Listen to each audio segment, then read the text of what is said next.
been a while, and I just wanted to go ahead and record an update video.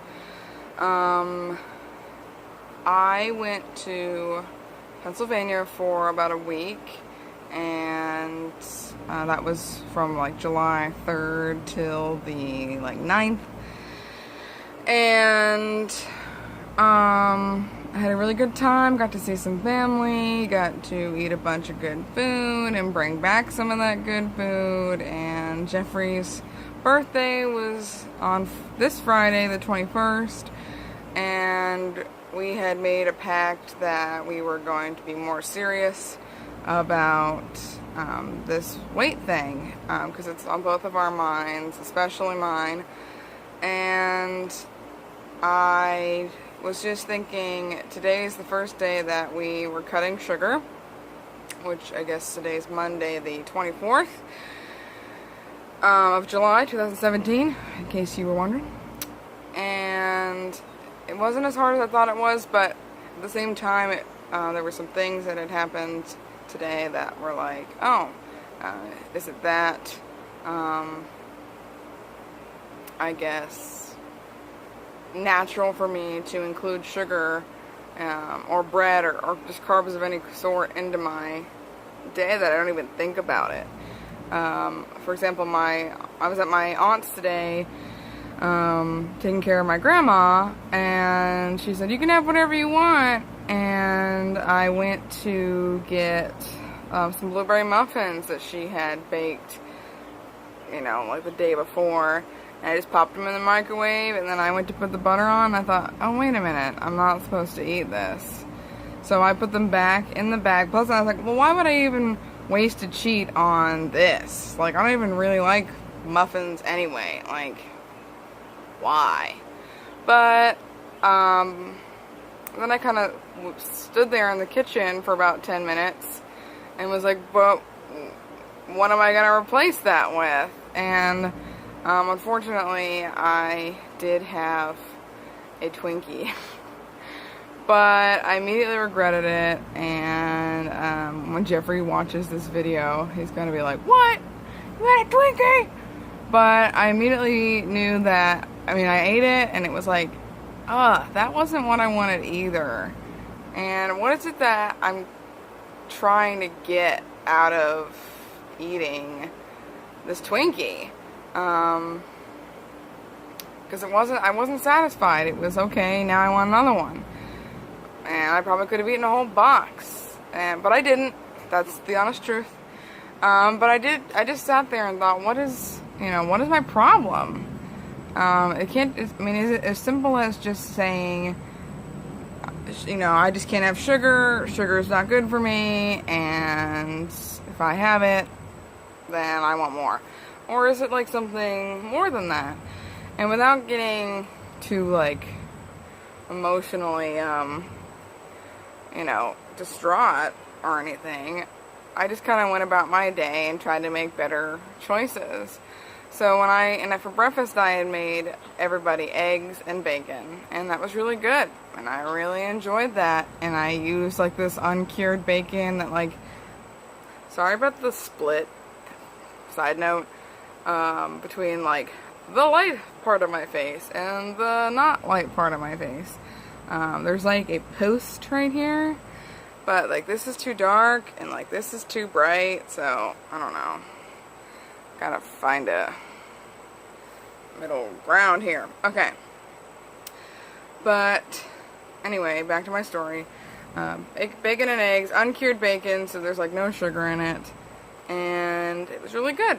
And I was proud of myself, and made fresh coffee, and that was good. But anyway, so I guess when I'm not at home, it's a lot easier for me to eat things that I normally wouldn't, because I know just having Jeffrey around me keeps me more accountable.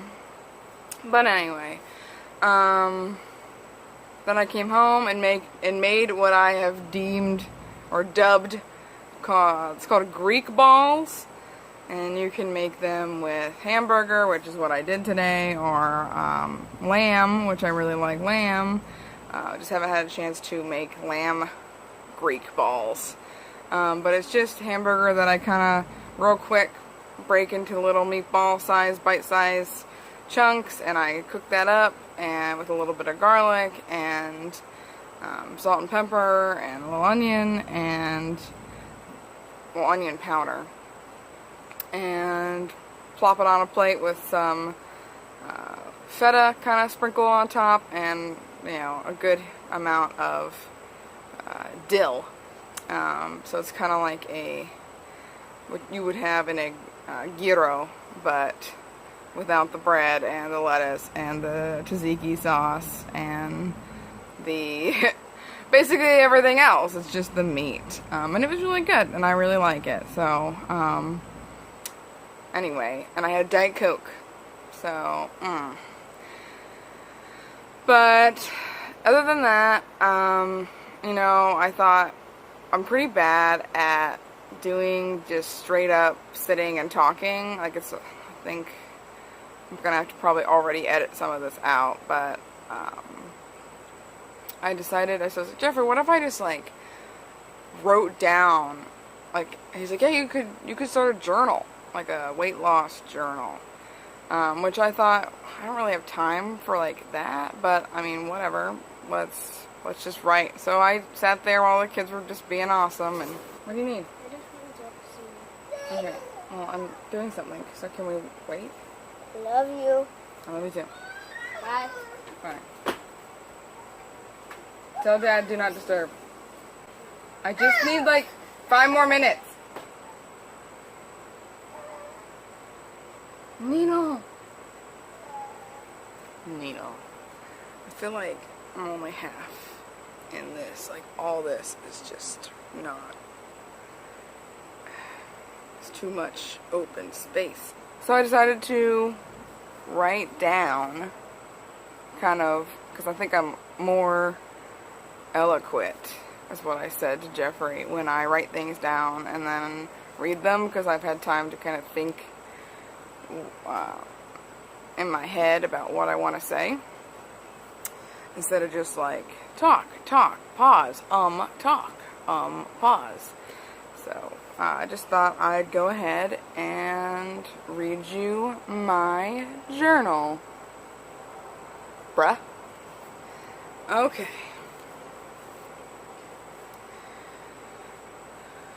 I titled it, Weight Loss Journal, Sugar Death, 7/24/17. So I weighed myself after breakfast today, 9 a.m., 266 pounds. Wow. How did we get here? Does it matter? I guess if I'm not going to take 2 steps backward anymore, it does. I've never been this heavy. I don't feel big. I feel heavy. Losing over 100 pounds is terrifying. I'm more terrified than I am excited, and I should feel excitement, but I'm stuck somewhere between dreading and dreadful. I've broken my body, and now I have to fix it. Me. I hate sugar. I hate it because I love it. I love how it makes me feel happy. Happiness is sweet. But sweet doesn't have to be dessert. I used to have a limit. I've blatantly crossed the line with that limit because I feel happy. Or I wanted to feel happy. Or at least happier. Because even when I was happy, there was a panicked fog around the corner. And I would pace and pace in the kitchen, opening and closing the refrigerator, opening and closing the pantry, over and over again, sometimes as long as 10 to 15 minutes. I know I'm addicted. And that sounds so stupid, but it's not. I tell myself I can have sugar on birthdays and anniversaries and special occasions only. But that's not true. Replace the word sugar with cocaine, cigarettes, or just simply the word poison. I can have poison on birthdays and anniversaries, special occasions only. That's what I've been doing.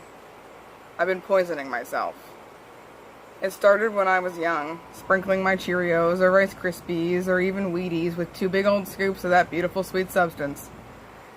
A glass of Welch's grape juice, or 2, or 3, Toast with apple butter and butter and butter. Kool-Aid with lunch, Kool-Aid with dinner. Every meal deserves a dessert. I deserve a dessert. It reminds me of how people used to build up their resistance to poison. First just a taste, until eventually you're immune to it. Or you kill yourself. I have chosen the latter. Unknowingly, of course. It's amazing I don't have diabetes, truly. I ate ice cream last night even though I was completely stuffed because I knew it was the last time for a long time. But secretly I told myself, there's so much left and I can't just throw it away, I'll have to have more later. I'll have to poison myself just a little more later. Or kill myself by possibly getting diabetes. Again, I had chosen death in my own mind. Until now. Just Julia. Signing out.